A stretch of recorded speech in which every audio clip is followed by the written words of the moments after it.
que eu fui convidada para falar com um grupo de pessoas que estavam todos eles com um diagnóstico de paliativo, ou seja, de uma doença fatal que depois de algum tempo terminaria em morte. E essas pessoas que estavam em tratamento paliativo, eu nunca vi um grupo com uma consciência filosófica tão elevada daquele jeito. A presença da morte fez com que eles parassem de pensar em banalidades. Eles só queriam saber como é que eu posso beneficiar as pessoas. Como é que eu posso fazer algum bem para alguém antes que a minha vida termine? Do ponto de vista da filosofia, nós viemos ao mundo com um propósito, sim. Sair da ignorância e chegar o mais próximo possível da sabedoria. Era aquele ápice da pirâmide que eu te falei, de valores, virtudes e sabedoria. Nós viemos ao mundo para isso, com esse propósito. E quanto mais crescemos, quanto mais deslocamos a nossa consciência para patamares superiores, mais perto dessa sabedoria chegamos, desse ápice da pirâmide. Muitas vezes na nossa vida nós não temos um propósito, temos projetos. Vir para cá para acumular recursos, para ajudar a família, isso é um projeto, que pode ser bom ou pode ser mal, dependendo de como esteja integrado ao seu propósito. Imagine o seguinte, que eu esteja diante da morte. Eu vou morrer amanhã, ou hoje mesmo. Que tipo de ser humano eu quero ser nesse momento que a minha vida findou? Porque isso é a obra-prima da minha vida. Que valores eu quero ter? Que tipo de comportamento eu quero ter? Que tipo de consciência eu quero ter conquistado? Qual é o ser humano que eu quero ser quando eu estiver no ponto final de toda essa trajetória? Isso é a tua obra-prima.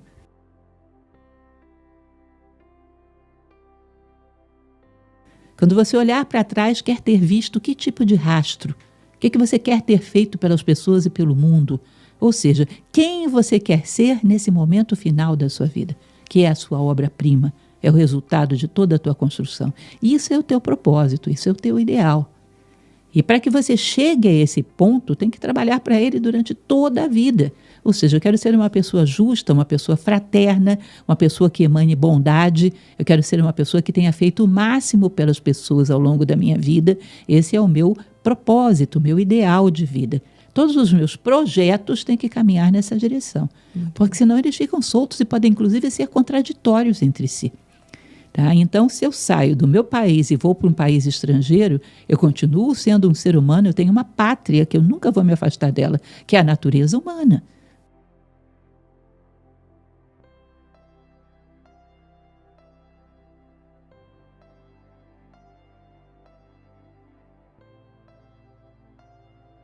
Eu tenho que caminhar para me tornar o ser humano mais humano que eu possa chegar a ser.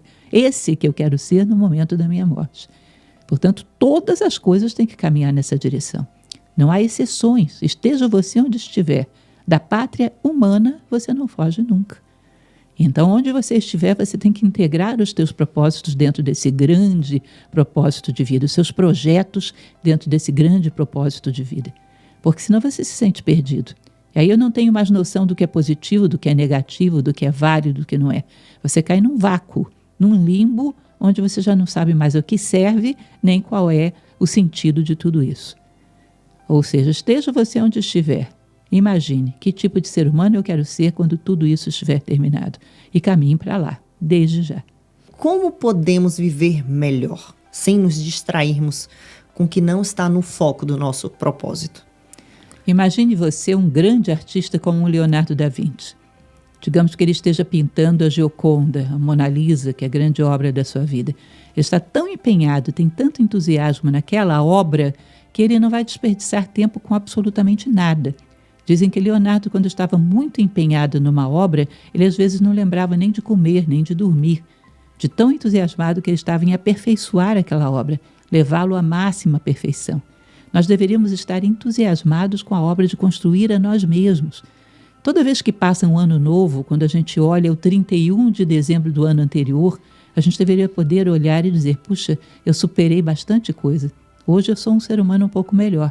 Tenho mais paciência com as pessoas, sou mais empático, compreendo mais as razões por que elas fazem as coisas.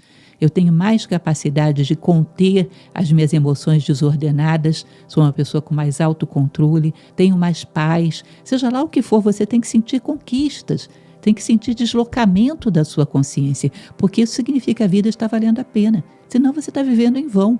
Isso, num determinado momento, você vai entrar numa crise, porque ninguém suporta isso por muito tempo. Se nós viemos aqui para fazer diferença para nós mesmos e para o mundo, para sermos fator de soma, para podermos olhar para trás e vermos, poxa, hoje eu sou um ser humano melhor. Eu deixei o mundo um pouquinho melhor porque eu existi. As pessoas à minha volta se beneficiaram por estarem na minha vida. Eu preciso sentir deslocamento. Porque se eu fico patinando no mesmo lugar, a sensação de fracasso vai ser avassaladora. E eu vou entrar numa crise mais cedo ou mais tarde. Nós viemos ao mundo para crescer. Não para ter conforto, para desfrutar, para curtir. Nós viemos para crescer e não podemos esquecer disso.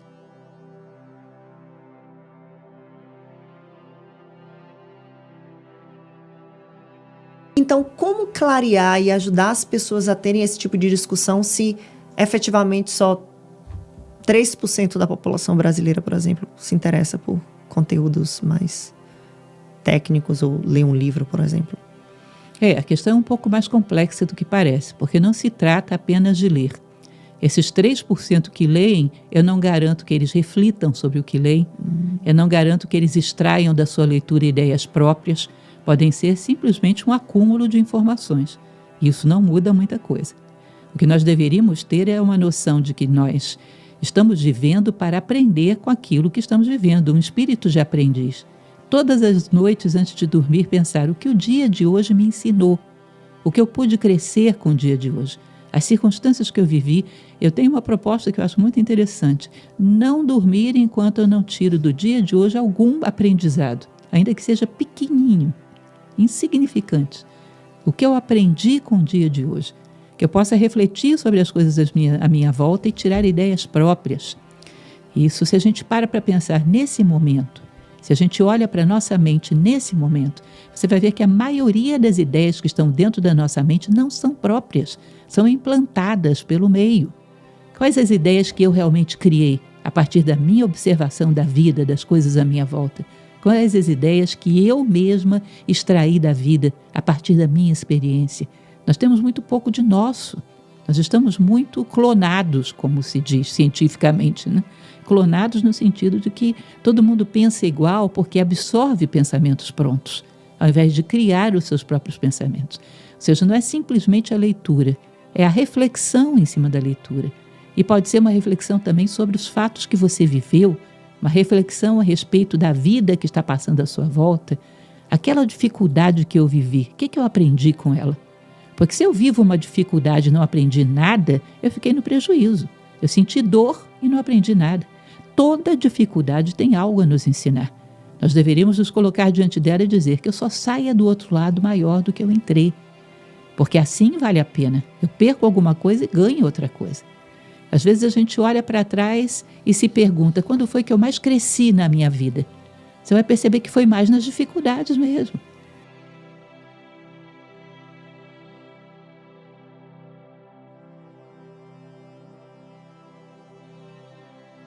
Elas me ensinam um monte de coisas. Eu deveria ter esse espírito de aprender com todas as situações da minha vida, estar sempre buscando aprendizado, buscando respostas à minha volta. E isso faz com que a gente aprenda a pensar, aprenda a refletir, aprenda a ter vida interior. Isso faz com que a partir de um livro, ou de um filme, ou de uma vivência, eu extraia ideias próprias. Faz com que eu vá crescendo, adquira confiança em mim mesmo, na minha capacidade de pensar o mundo.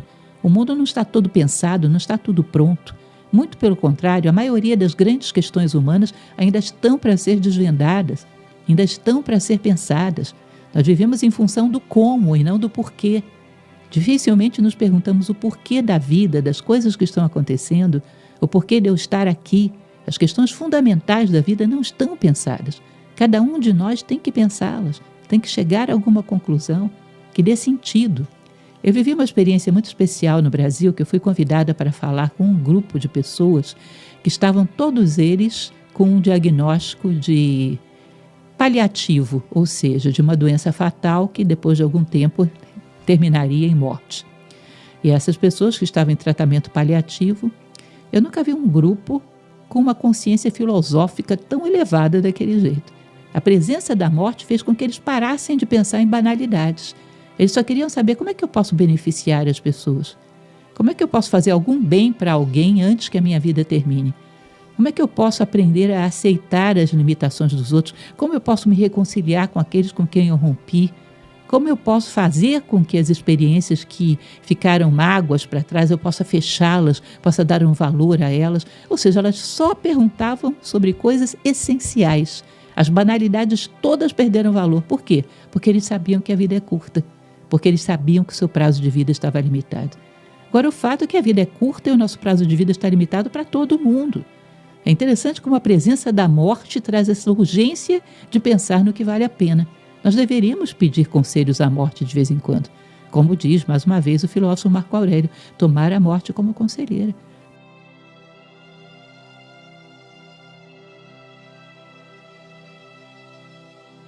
Porque a gente tem claramente uma divisão de águas do que é válido, do que é essencial, do que é banalidade. Não podemos viver em função do banal. Precisamos sacralizar a nossa vida. O sagrado é a função de dar sentido. Precisamos dar a ela um direcionamento. Precisamos selecionar entre aquilo que é fútil e passageiro para aquilo que é consistente e válido. Inteligência é isso, escolher dentre, inter elegere. Escolher dentre as coisas que não têm valor aquelas que são realmente válidas. Escolher dentre as coisas que o mundo diz que eu devo ser, quem realmente sou eu.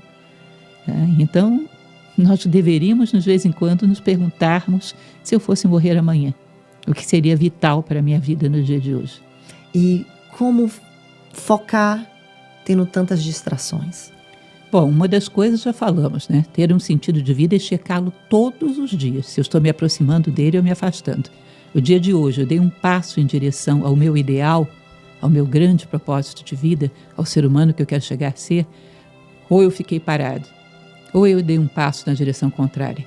Se eu dei um passo na direção contrária, o que havia de tão atraente lá atrás que eu troquei o meu sentido de vida por ele? Isso realmente tem esse valor? Ou seja, trazer a reflexão para dentro do nosso dia, para dentro da nossa vida. Antigos filósofos como Pitágoras, por exemplo, eles pediam que os seus discípulos fizessem diários, para todos os dias avaliarem o que eles estão fazendo da sua vida. Um dia, para quem vive 80, 90 anos, não é pouca coisa. Se vivêssemos milhares de anos, talvez um dia fosse insignificante. Mas para quem vive tão pouco, um dia é uma unidade bastante significativa. Tá? Que nós possamos avaliar o que ando fazendo dos meus dias.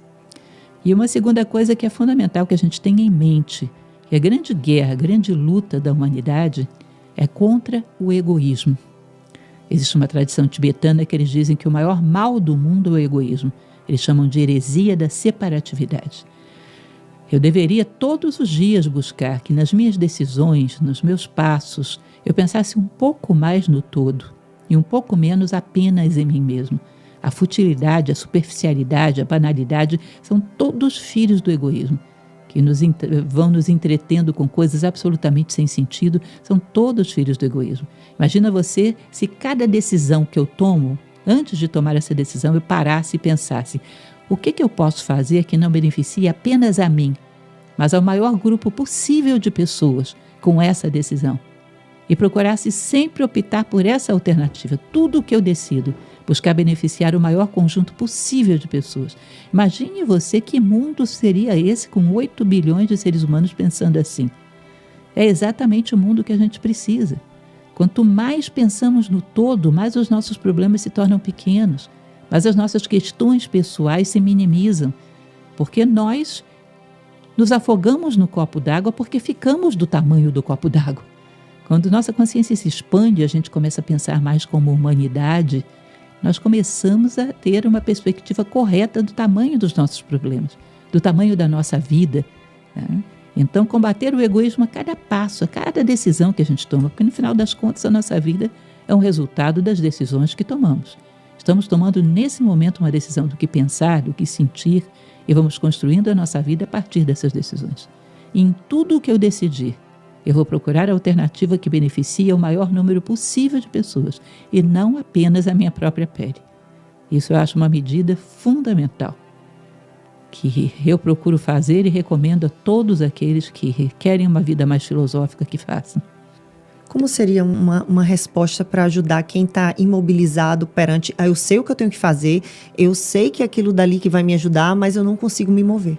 A grande questão aí estamos sempre caminhando na direção das coisas que a gente ama. Você tem que querer esse objetivo, tem que amá-lo. Tem que se imaginar lá e considerar, bom, eu serei mais realizado, mais humano, mais feliz quando eu estiver nesse objetivo. Porque se a gente não ama o nosso objetivo, nós continuamos criando todos os pretextos possíveis e imagináveis para não caminhar. Porque, no fundo, sempre estaremos correndo atrás daquilo que amamos.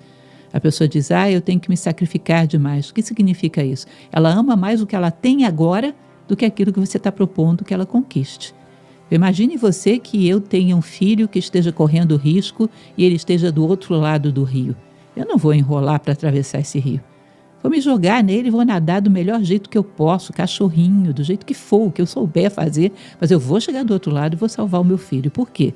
O meu coração está do outro lado do rio e, portanto, o corpo vai correr para ir atrás do coração.